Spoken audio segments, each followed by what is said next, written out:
আমি আপনাদেরকে কোনো ডিস্টার্ব করব না। প্রথমত আমি যদি লিপসিং করে এত দূর আসি তাহলে তো বাহ, এর জন্য ক্ল্যাপ হওয়া উচিত যে আমি লিপসিং করে এত দূর আসছি, তাই না? আমাকে মানুষরা ছোটবেলা থেকে দেখে আসছে গণমাধ্যমে, আমি আসলে ইউটিউব থেকে উঠে আসছি, আমি ইংলিশ গান করতাম এবং আমার খালি গলায় অনেক গান আছে, ইউটিউবে আছে, আপনাদের কাছেও আছে, অনেক জার্নালিস্টের কাছে আছে। সো এমন না যে আমার এখন শোতে যদি আমি লিপসিং করে শো করি, দ্যাটস মানে কি বলবো, রিডিকুলাস। আমি যখন এই নিউজটা দেখি আমি রীতিমতো হাসছি। আমি যেটা করি, আমি হচ্ছে যেহেতু পপ আর্টিস্ট, আমাদের লাইভ এবং ট্র্যাক দুইটা মিশ্রণ করে আমাদের পারফর্ম করতে হয়, কারণ আমাদের গানগুলো মানুষ ওইভাবে চিনে। সো ইটস নট যে আমি গাচ্ছি না, তখন আমি গাচ্ছি, আমার ট্র্যাকও আছে, আমার লাইভ ব্যান্ডও আছে। সো এটা একটু আস্তে আস্তে মানুষের বুঝতে হবে, আই গেস। এখনও মানুষরা হয়তো বা জিনিসটা জানে না, যেহেতু ব্যান্ড দেখা হয় বেশি।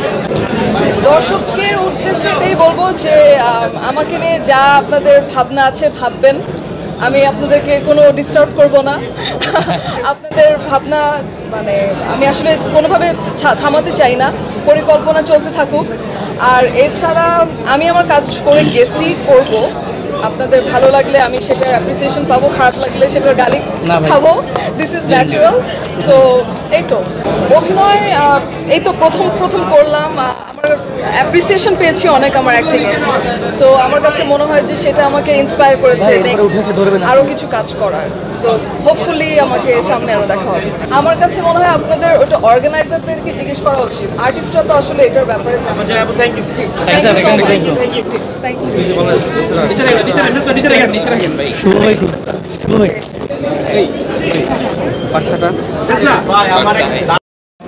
ভাইরাল হয়েছে সেটা হচ্ছে লিপসিং যখন করতেছে গান বাজতেছে কিন্তু গান বলতেছে শোনাটা আপনি বলবেন। Okay thank you